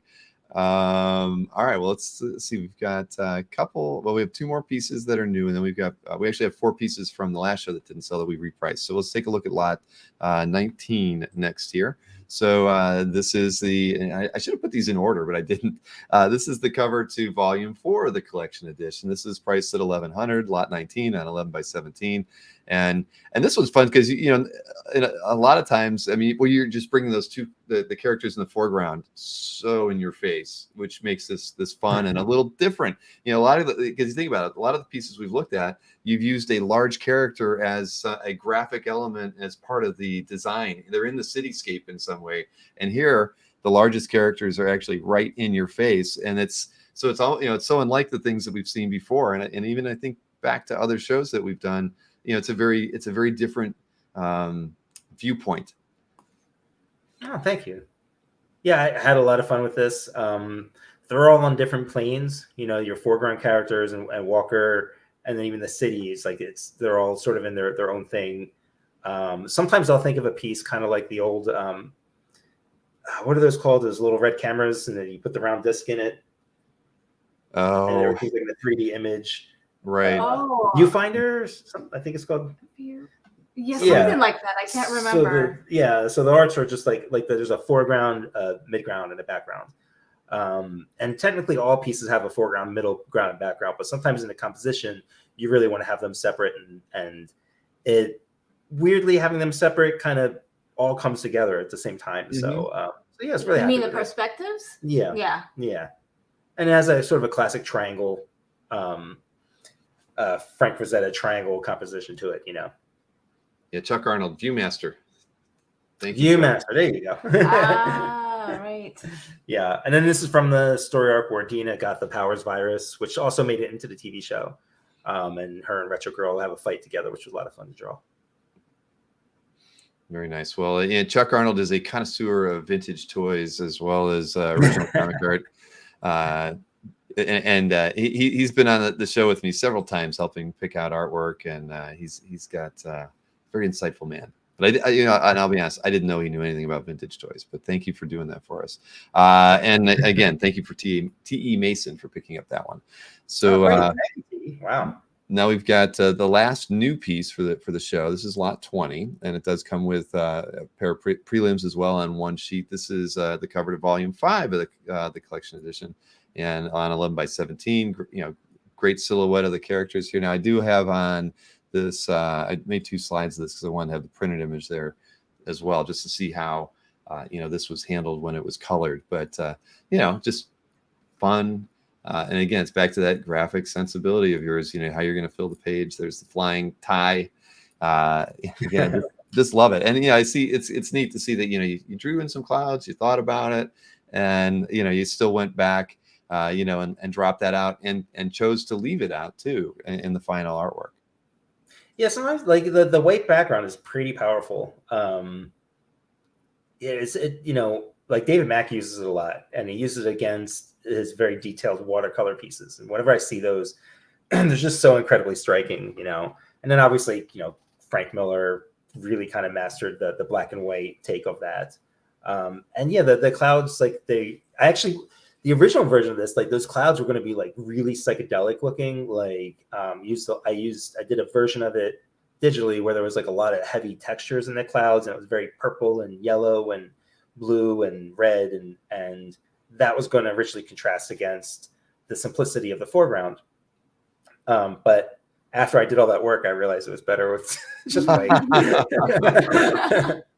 Less is more, right? That's the yeah. No, I mean, So many times less is more, whether it's in art or writing. Let's go to Rich M Tower. Oh, did Rich pick us up? Yeah. Oh, Rich picked us up. He's a friend of ours, Rich Amtower. Thank you, buddy. congratulations, Rich. Yeah, you got a good one here. But yeah, I love this image. Really do. I get to look at it for a little bit longer as if it were my own. But and if you couldn't tell, the I guess in that prelim, it is, you kind of use a mostly pencil, a little bit of probably a, I don't know, it's, I guess, what do you use, like a Sharpie, I guess, is almost always a ballpoint pen. A ballpoint pen? Okay. Blood. My blood is black. Yeah, the way I like to do these is like I like to pencil them out and then do the final shapes in like a ballpoint pen. Okay. Yeah. Cool. Well, congrats to Rich for that one. Thanks, buddy. You got a really good one here. So now we got 4 more pieces to show off, and these are from the last show. And this one is lot 21. This is from Blue Book, issue 1, page 2, on 11 by 17, priced at $600. Yeah, I mean, we talked about this piece before. I mean, it's just a wonderful image to kind of start the book off with, right? Yeah, I love it. I love the shadow under the car. I mean, the lighting on this thing is dramatic without needing to know what the light source is. I mean, it's wonderful. Oh, thanks so much. And again, it was, the characters of Betty and Barney Hill, and like, in all of the historic documents, they were very close. They were kismet. So it's just nice to just draw those pieces. And again, just thinking it as more of an homage to them than the UFO stuff. Weirdly. Mm-hmm. Yeah. Yeah, and I love the negative space with the black. I think, weirdly, it'll look so starkly like beautiful on the wall. Yeah. Well, this one's at $600, lot 21, and I've got lot 22 here, also from Blue Book. This is page 19, and I showed I showed the printed image on the far left so people can get an idea of how this looked. I mean, it's cool the way coloring was done on this, and this one's priced at $500, 11 by 17 as well. But yeah, just really, it's done in a way that we don't see coloring done too often, and it's interesting to see kind of how the from the line art, which is the image on the far right, how even, like, say in that third panel, how they took out the line, that the contour of the face at the and just allowed the color to kind of do that instead. I mean, I like that. It's just fun, and it gives you creepy. yeah. This was my favorite page from it because I planned it from the very beginning. Mm-hmm. So like early on, we knew right away we went to this blue tone thing. So, and I'm glad James and I were thinking it's the exact same thing immediately. And I'm glad Dark Horse didn't ask for it to be colored or anything. And immediately I knew the first time we're going to see aliens, I'm going to have this bright red behind them. And I'm really happy with it because it feels like a siren. Like it feels like that Kill Bill sound, that Right. that Kill Bill siren whistle thing is blaring because it's just so disruptive. Yeah, just really happy with it. All right, this one's at $500, lot 22. So lot 23 next, the next page in the book. This is $500 as well. And I wish I would have grabbed the color image to this one, but I love the shadow on their faces. It makes them look ominous and very evil. At the end of the day. Yeah. What's interesting in the UFO lore too is how the alien thing changed over the years. So I even had to really fight myself to not, like, I don't even think their eyes were this big in their descriptions. But I was still fighting because that image is just so striking and strong of the big alien, the sort of classic gray look. But at this time, they were described as a little more humanoid with like bigger eye bridges and stuff, still with the basic look and whatnot. But it was interesting to sort of track how these things changed over time. Like I have a big suspicion that a lot of the UFO stuff has something to do with our consciousness. Just because of the weirdness of it and its sort of history and how it's kind of always been around, and it's often changed and morphed with the times that it's being reported in, which adds to the psychological horror of it. And when you hear these people and they tell us, like, there's recordings of Barney Hill in regression and hypnotic regression, and he is screaming. He's completely terrified. So anyway, I was just trying to capture some of that with this stuff. I think about all this while I'm working on it. No, well, I think you did. I think it's funny. Josh Flanders said, "My wife has one rule: no aliens." It's like my wife has the rule of no skulls. So Sure. I can't buy any artwork that has a skull in it. And Josh, he's not allowed to buy artwork. We don't have that in the house. Yeah.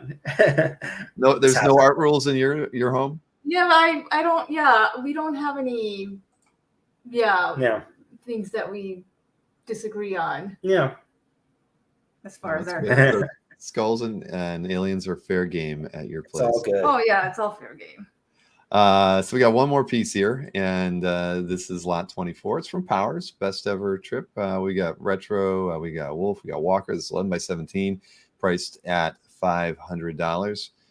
Again, fun piece. I wish I would have grabbed the printed piece from this too, because I think it. I love this. This has the first panel. I mean, it's something about it has a Kirby vibe to it, and I can't quite figure out why. Sure. But when I look at it, I just feel that and maybe it's just classic storytelling, walls being broken, brick walls just morphing and reshaping themselves or whatever. I mean, it's a very very cool image, and thanks, I really enjoy this one. Yeah, and what's fun with this is it's got some of the core characters on there. There's obviously Trip Hammer and Walker in his earliest days. This is him like before he's become Diamond. Retro Girl, and then this other guy with his hair is that's Ted Henry. He's our scumbag reporter character who's outlived everybody in the series. Well, yeah, he's no Jimmy Olsen, right? No, there's some very un-Jimmy Olsen like scenes with him for sure. Oh man, well, congrats to Josh for picking this one up. There are no aliens in this one. So all right. Excellent. Well, hey, thank you to everybody who picked up stuff. I mean, I'll recap the pieces right now so people know which ones are still available, because obviously a lot of people, it's a Saturday afternoon. We know we have a lot of viewers that are going to watch this over the next 24 and 48 hours. So if you see these pieces that didn't sell, you can contact me, and I'll let you know if they're still available. I can remind everybody. I might as well just throw it up there. I don't think I have I've ever made myself a little banner. I don't think I have. Let's see, where I can actually just put my email address on it. No, I don't. I've got one with my phone number on it. I don't know why. I'm not going to show that one. Well, yeah, I found one. All right, so here you go. So anybody who did claim any artwork today, email me, bill@comicartfans.com. And, I want to know the pieces you picked. Everybody used their real names in the chat, so I don't have to say, let me know what your YouTube handle was, because we don't have to worry about that. But definitely include your mailing address when you email me, just so it just makes everything go a lot smoother having that up front. So here, let me recap the pieces that are still available. So let's see, lots 1 through 5. So we'll start off here. That was the Blue Book number 5 cover on 11 by 17. This one's priced at $1,000. And this is, like you said, the final cover in the arc that's out there right now. Then we have lot 2. This was that really special one that you did for the appearance at that the Hollywood Theater. And this one's priced at $1,200 on 11 by 17. And then we've got this Red Sonja crouching piece with the sword in your face. Lot 3 priced at $350 on 11 by 17 too. And we have the trio of Red Sonjas on lot number 4, priced at $450. And then for lot number 5, we have that Raven image on 11 by 17, priced at $350 as well. Then let's see, next up is lot 7. That's the Star Wars piece. Taki Han in this one. So this one's on 11 by 17, priced at $1,750. Chewbacca he never looks so happy in this one. Without having, he's smiling in this one. It's true. Very, very true. And again, great image. I love it. Again, priced at $1,750 on that one. And then we have lot 8. That was the Project Monarch cover that is going to be in stores within the next couple weeks. So everybody should be looking out for that as well. This one's priced at $1,500 on 11 by 17. And next up, what is it? Lot 12 is the next one. Let me get that one over here. That's this one. I have a good feeling this will sell sometime after the show. This is the strip club image, and as we just learned, this is the thing that helps sell the the animated version of this thing who technically, I mean, it appeared on the PlayStation, but who were the people that produced it? I mean, was it Sony? Was it Sony? Okay, so Sony really they it wasn't something they like licensed to do. Sony was the ones who were directly involved with it. That's great. Yeah. Mm-hmm. But this is the image, everybody, that tipped the scale making it happen. So it made it into the show. and it made it into the show. They actually recreated the set. Yeah. And hired real actors Mm-hmm. to do this. See, now I'm intrigued. I'm going to go to Crackle after this is all over and see if I can get to this episode.